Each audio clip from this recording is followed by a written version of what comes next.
Magandang buhay sa inyo guys. Ako nga pala si Ervin C. Raganas, isa po akong graphic designer at isang entrepreneur. Sa vlog na ito, ibahagi ko ang mga natutunan ko sa buhay bilang isang full-time na employee at the same time, isa ring negosyante. Disclaimer lang guys, lahat ng mga payo at mga karanasan na ibahagi ko dito ay na-experience ko na at na-apply ko na sa aking buhay as entrepreneur at empleyado. I'm hoping po sa vlog na ito ay makakuha kayo ng tulong, inspirasyon at kaalaman na ma-apply nyo sa buhay nyo as empleyado at buhay negosyante. Sa vlog na ito, ibabahagi ko rin ang mga natutunan ko sa buhay. Then pangalawa, hindi ako bihasa sa Tagalog kasi Bisaya tayo. Baka ma-blend ko yung Bisaya, English at Tagalog sa vlog na ito. So, pasensyahan nyo muna ako, okay? Simulan natin sa personal na buhay ko, guys. Ako pala ay galing sa mahirap na pamilya. Ang tatay ko ay isang bodybuilder, yung gumagawa ng kaha ng sasakyan. At ang ina ko naman ay isang housewife lang, nag-alaga sa aming mga magkakapatid. Yung buhay pa ang tatay ko, nagkaroon kami ng masaganang buhay. So, nabibili namin ang lahat ng pangangailangan ng pamilya namin. Bagong damit, mga vitamins, at may extra pang savings ang nasisave ng mother ko.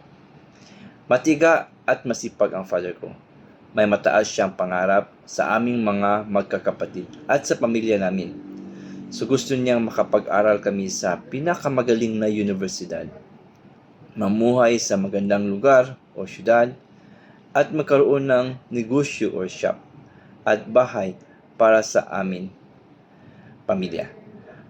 Ngunit ang mga pangarap na ito ay naputol dahil maagang nawala ang father ko. Namatay siya at the age of 30s. Napakalungkot nga ang panahon na iyon. At para sa amin, kailangan naming natanggapin na wala na ang father ko. Para sa amin, parang naputol yung mga pangarap ng pamilya ko. At napakabata ko pa noon. I was 7 years young at that time. Cut it short guys, nawala ang mga pangarap na nilaan ng father ko. At that point of our life, doon kami unti-unting nakaranas ng kahirapan. Ang mother ko ay dependent sa father ko. Ang mother ko ay isang tao na kontento lang kung anong mayroon siya. May pangarap siya pero hindi desidido. Kaya sa pagkawala ng father ko, hindi niya alam kung ano ang kanyang gagawin. Then may mga anak pa siyang i-take care. No? Para sa mother ko, isa itong another chapter sa buhay namin. So at that time, wala pa kami muwang sa mundo. Kasi napakabata pa naming magkapatid. Parang alam lang namin sa buhay ay maglaro ng buong araw. In short, umalis kami sa lugar na yon. The place I was born and come to other place para magsimula ng bagong buhay. So yung mother ko ang naging ama at ina na pamilya namin. Tinaguyod niya kami. Namuhay kami with our lulas. So using yung amount of money na na-save ng mama ko at yung tulong na ibinigay ng company, ginamit namin yan para masimulan ang bagong chapter ng buhay namin.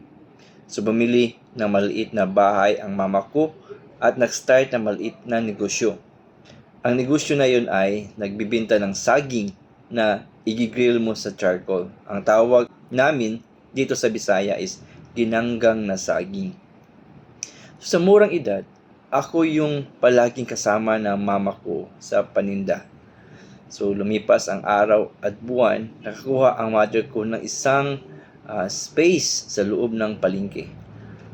Ang paninda namin doon ay tinatawag na painitan, yung may kainan at kapihan. So, basta na-upgrade yung business ng mother ko. So, 4 a.m. pa lang, gising na ang mother ko. At ako rin, gising rin. Kasi, sasama ako sa mother ko mag-open ng store. Umaga pa lang, mamimili na kami ng pandesal para sa tindahan. So nagluto ang mama ko ng putumaya, yung malagkit na rice na masarap kainin with coffee.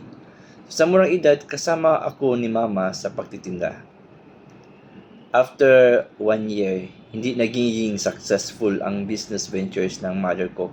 So nalugi ang tindahan. Sa anong kadahilanan?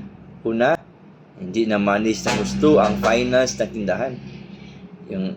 Yung kita ng tindahan ay nakukunan sa araw-araw naming gastusin.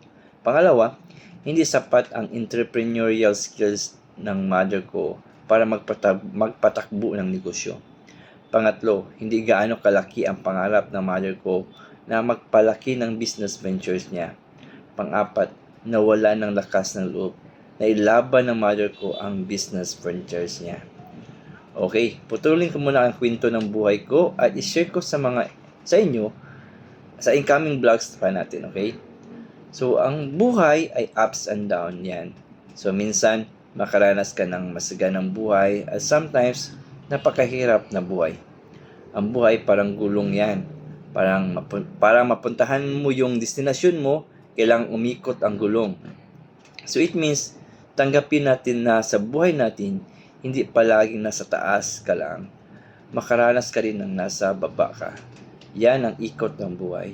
Ang point ko lang doon ay paghandaan mo ang sarili mo na maging matatag at matutong bumangon if nasa baba ka. At if nasa taas ka na naman, matuto kang magpakumbaba at atakin mo yung mga taong nasa baba pataas. Ngayon po, isa akong empleyado. At the same time, entrepreneur. Marami na pong business na na-try namin mag-asawa. Nagtinda kami ng ice candy. Naglako ako ng pizza roll. Gumawa ako ng soya milk. Nag-start ako ng tissue printing. Pinasok namin yung sewing business. Nagtinda kami ng mga street foods sa kanto. Ang product namin ay isawan at shumai. Hanggang napunta kami sa negosyo namin ngayon na homemade burgers and fried tacos. Ito yung Diner's Treat. Hindi pa talaga totally masabi namin na nasa rurok na kami ng tagumpay. But nagpasalamat kami na nasimulan namin ang business na ito. Ang karanasan ko noon, bata pa ako, ay nagpatatag sa akin upang malagpasan ang mga pagsubok ko sa buhay. Sa murang edad ko, napagtanto ko na hindi madaling kumita ng pera. So, kailangan kong magsumikap at magkaroon ng malaking pangarap. Sa murang edad ko, nagkaroon ako ng matinding determinasyon na umusad sa kahirapan. Nagkaroon ako ng pangarap na magtapos sa aking pag-aaral upang makatulong at maiangat sila ang pamilya ko sa kahirapan.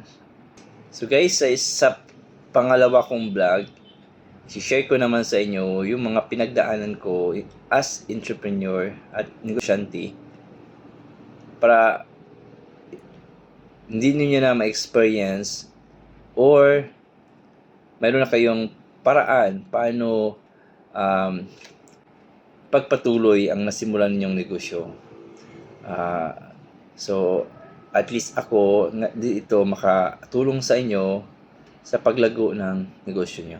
Salamat po. At hopefully, if meron kayong natutunan sa tambuhay ko ngayon, mag-subscribe kayo sa channel na ito. At laking tulong na po ito para sa amin. Salamat po.